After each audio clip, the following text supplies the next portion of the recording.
Hello student, मैं Saddam sir सरल रसायन यूट्यूब चैनल पर आपका इस्तकबाल करता हूं।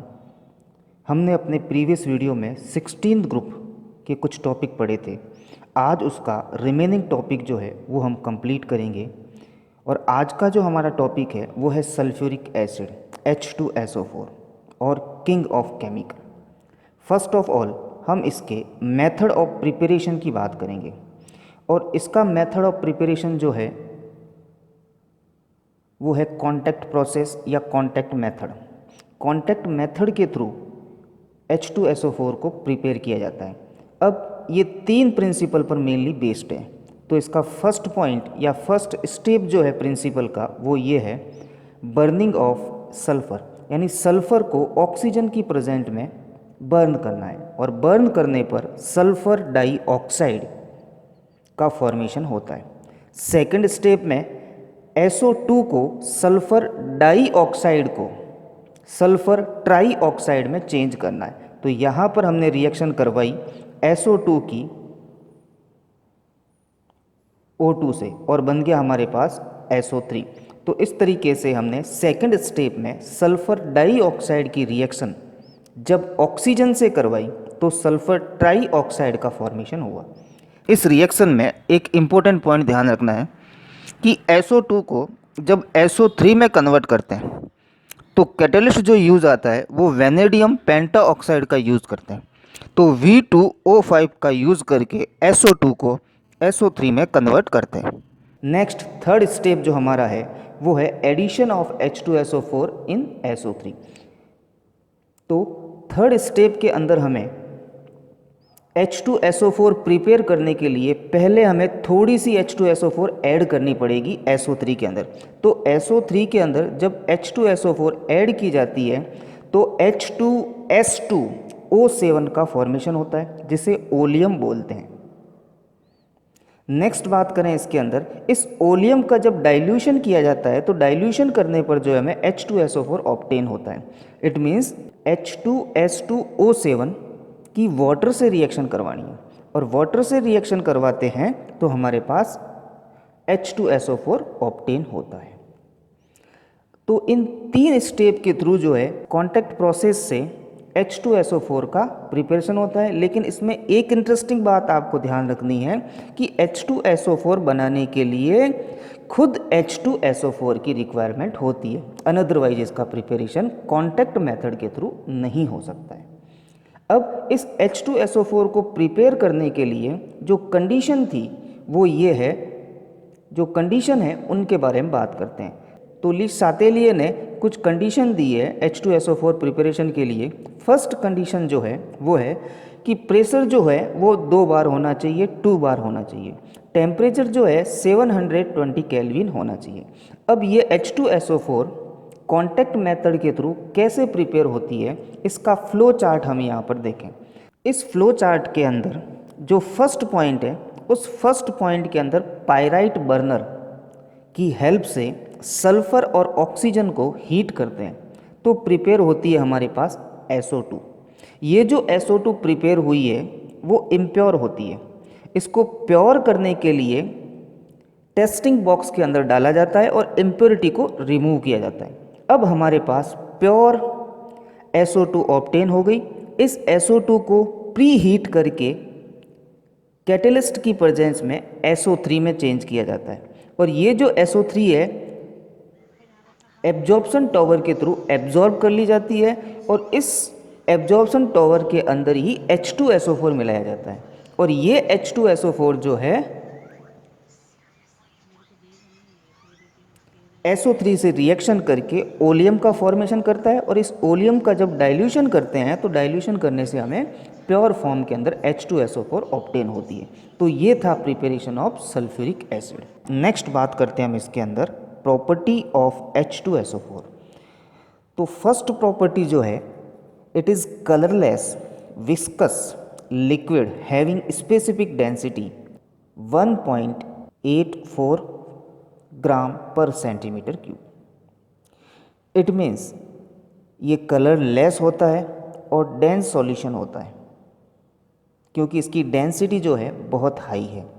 नेक्स्ट इज का जो मेल्टिंग पॉइंट है वो है 28.3 केल्विन और बॉइलिंग पॉइंट 611 केल्विन होता है।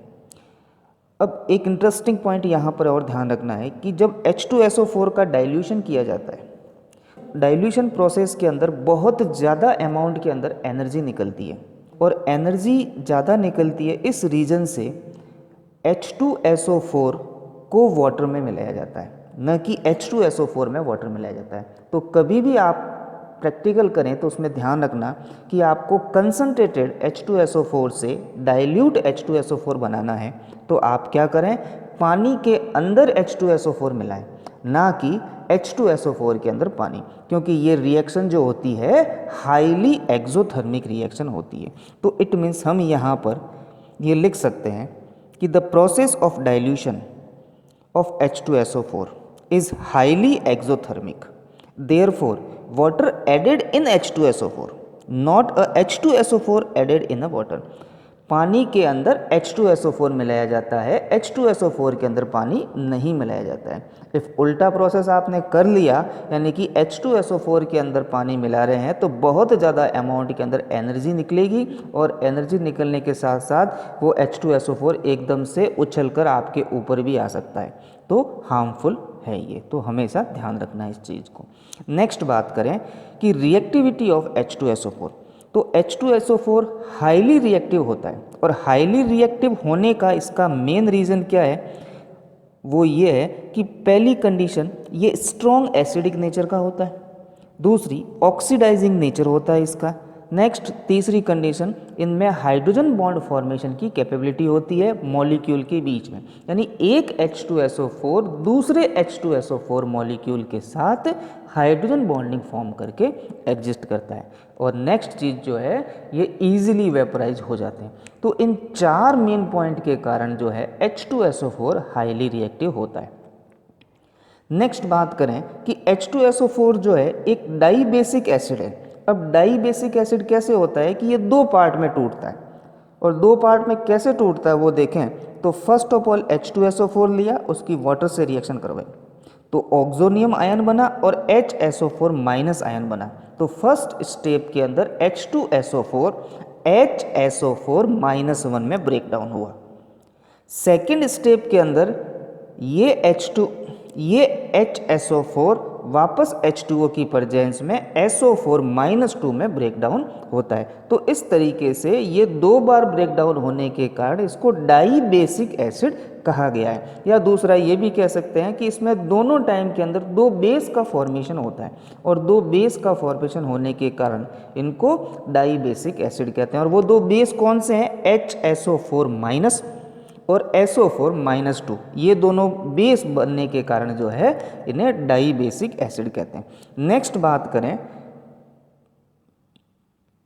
ये डिहाइड्रेटिंग नेचर के होते हैं, यानी किसी के अंदर भी जब H2SO4 डाल दिया जाता है तो वो वाटर मॉलिक्यूल को जो है बाहर निकाल देते हैं। फॉर एग्जांपल मैंने शुगर ली C12H22O11, इसके अंदर मैं H2SO4 ऐड करता हूँ, तो H2SO4 ऐड करने के कारण सारे वाटर मॉलिक्यूल रिमूव हो जाएंगे और पीछे बचेगा कार्बन, और उस कार्बन, इस प्रोसेस को बोलते हैं चेरिंग, यानी कि H2SO4 एक डिहाइड्रेटिंग एजेंट का वर्क करता है, और जब शुगर के साथ ये एक्सपेरिमेंट किया जाता है तो ओनली 4 कार्बन एटम बचते हैं। इस प्रोसेस को चेरिंग बोलते हैं। नेक्स्ट बात करें यहाँ पर स्ट्रक्चर ऑफ H2SO4। अब स्ट्रक्चर ऑफ H2SO4 के अंदर जो सेंट्रल एटम होता है वो सल्फर होता है, और सल्फर के पास 6 इलेक्ट्रॉन होते हैं। तो 6 इलेक्ट्रॉन में से 4 इलेक्ट्रॉन तो ऑक्सीजन के साथ डबल बॉन्ड बना लेते हैं, यानी कि यहाँ पर आप देखें कि एक सल्फर ने ऑक्सीजन के साथ 2 बॉन्ड बनाए। 2 बॉन्ड मतलब 2 इलेक्ट्रॉन सल्फर के और 2 इलेक्ट्रॉन ही ऑक्सीजन के आए, तब डबल बॉन्ड बनाए। तो 2 इलेक्ट्रॉन तो यहाँ पर आ गए। फिर नीचे वापस देखा जाए तो यहाँ पर भी सल्फर ने डबल बॉन्ड बनाया, यानी यहाँ पर भी 2 इलेक्ट्रॉन आए हैं और ऑक्सीजन के 2 इलेक्ट्रॉन, डबल बॉन्ड बन गया। तो टोटल मिला के 4 इलेक्ट्रॉन तो हो गए। पीछे बचे रिमेनिंग हमारे पास 2 इलेक्ट्रॉन, तो एक OH और दूसरा फिर वापस OH। तो इस तरीके से H2SO4 जो है का स्ट्रक्चर एग्जिस्ट करता है। और नेक्स्ट स्ट्रक्चर के अंदर मैंने जो है दो H2SO4 मॉलिक्यूल के बीच में हाइड्रोजन बॉन्डिंग बताई है। तो एक H2SO4 का H और दूसरे H2SO4 का ऑक्सीजन, ये हाइड्रोजन बॉन्ड के थ्रू जुड़े हुए होते हैं। धन्यवाद।